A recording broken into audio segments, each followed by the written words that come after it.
Custo de vida, emprego e desemprego, cesta básica, tarifas públicas, salário mínimo.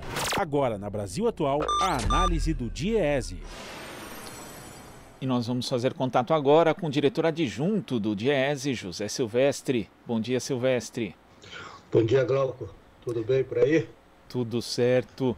Silvestre, Tá o que não está muito certo é a inflação, né? Que vem aí castigando o brasileiro de uma forma geral, principalmente os mais pobres. Segundo o IPEA, para aqueles com renda domiciliar inferior a R$ 1.650,50, a variação dos preços passou de 0,45% em abril para 0,92% em maio.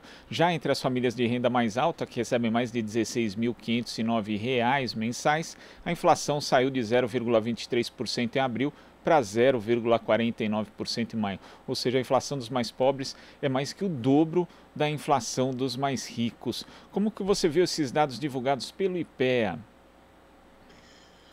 Então, Glauco, bom, é comum, né, quando você tem um processo, digamos assim, de aceleração da inflação, os mais pobres, como sempre, serem os mais penalizados, né?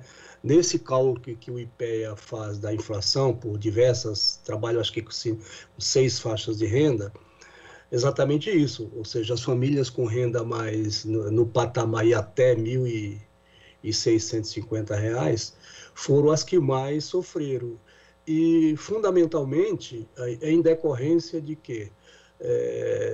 Dos aumentos dos preços administrados, né? Como, por exemplo, gás de cozinha, né? Combustível, medicamentos, etc. Né?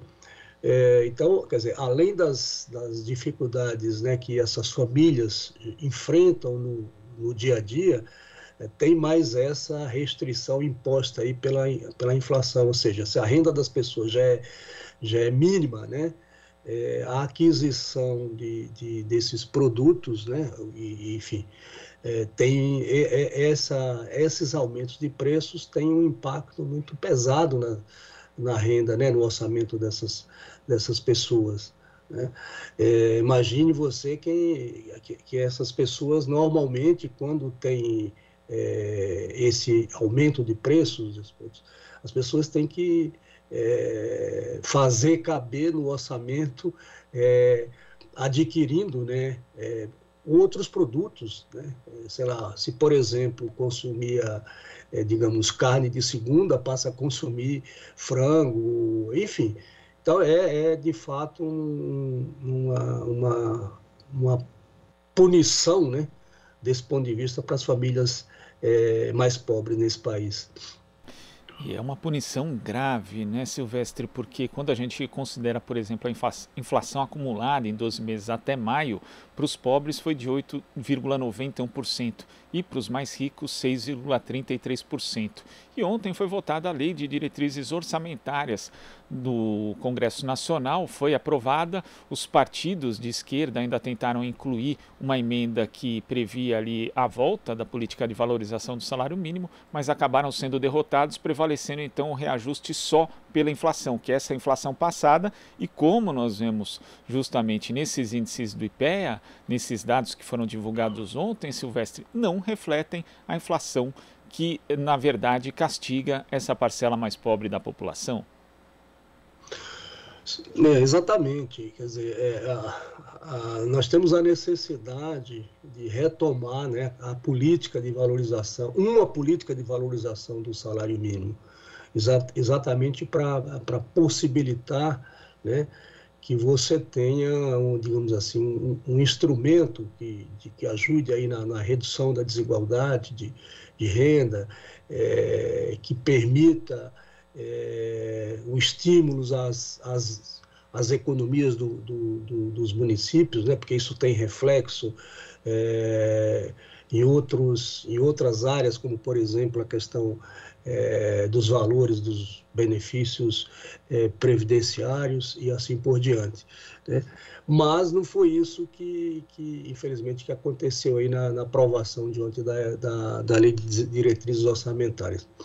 E aí, Glauco, só voltando rapidamente sobre a questão da inflação, veja, se nós olharmos há cerca de um ano atrás, né? Ou seja, o índice acumulado para junho de 12 meses atrás, ou seja, junho de 2020, você tinha a inflação medida pelo IPCA na casa aí dos 2,15 ou algo parecido. Quer dizer, hoje, sobretudo a inflação para as famílias mais pobres, ela está aí, quase que mais que triplicou nesse período, né?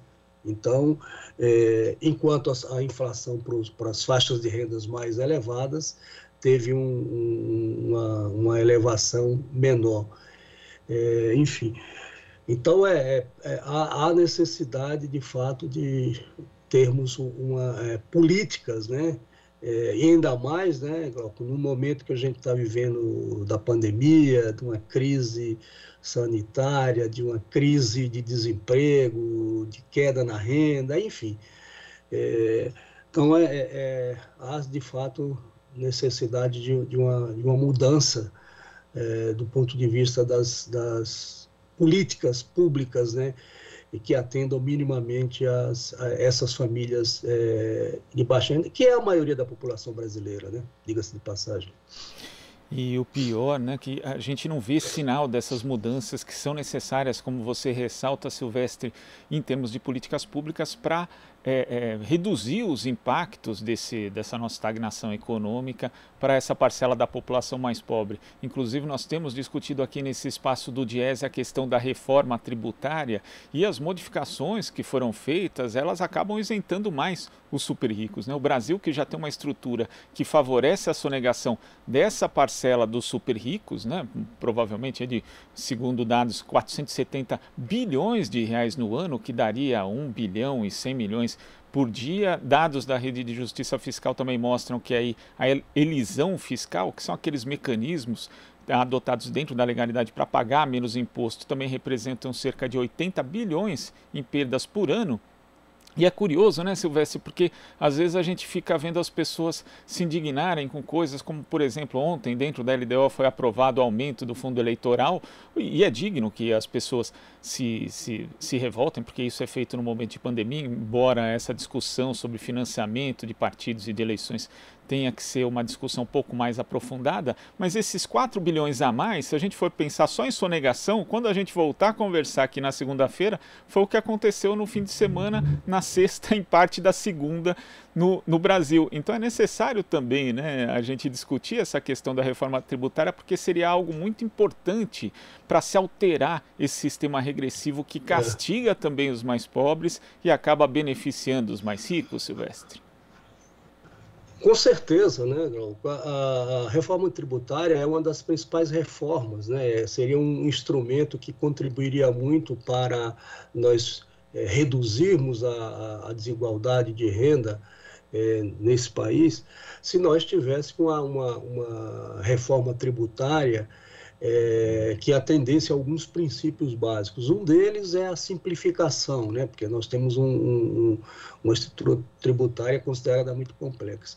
E o mais fundamental é que nós tivéssemos uma reforma tributária que tivesse muito presente o princípio da progressividade, ou seja, os mais ricos, né, aqueles que mais têm, que mais podem, pagam proporcionalmente mais sobre a sua renda, além de outros mecanismos, como, por exemplo, uma taxação maior, né, das chamadas grandes fortunas, do patrimônio, como você vê em vários países do mundo, né?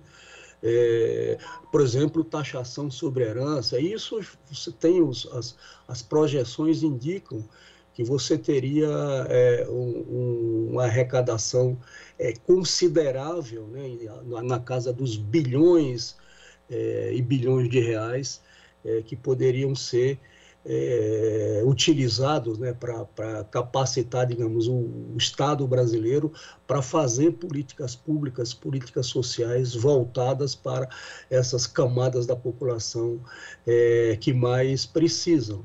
Mas não é o que a gente vê, infelizmente, né? E aí, só mencionando rapidamente a questão da LDO e os recursos, né, digamos assim, do fundo partidário para as eleições, que tudo bem, você não tem no Brasil hoje, como tem proibido, digamos, financiamento privado de campanha por parte das empresas, você tem que ter recursos públicos em alguma medida. Agora, é um certo, digamos, exagero, né? Quer dizer, já 6 bilhões de reais voltados apenas para a eleição, né?